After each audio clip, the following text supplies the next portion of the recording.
Selamat malam Indonesia. Anda menyaksikan seputar Bali terkini pukul 23 WITA.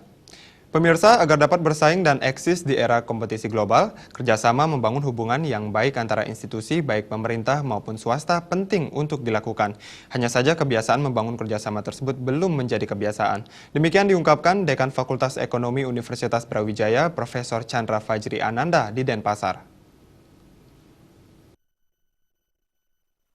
Lebih lanjut, Dekan Fakultas Ekonomi Universitas Brawijaya Profesor Chandra Fajri Ananda menjelaskan, kunci pembangunan suatu bangsa juga dilihat dari kemampuannya membangun jaringan.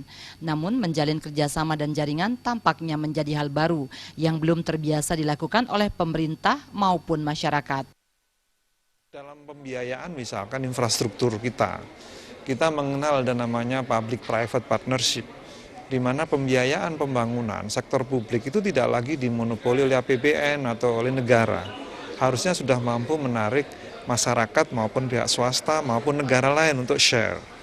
Nah ini sesuatu yang baru ya, sehingga bisa jadi kagok kita belum terbiasa, hukum kita belum mendukung gitu.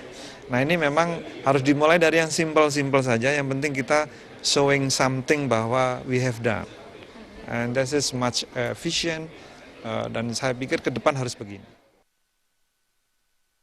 Profesor Chandra Fajri Ananda menambahkan, konsekuensi dari tuntutan pembiayaan dari pihak-pihak lain, maka penyelenggaraan tata kelola pemerintahan yang baik yang di dalamnya terdapat transparansi, partisipasi, dan akuntabilitas menjadi prioritas untuk membangun banyak hal.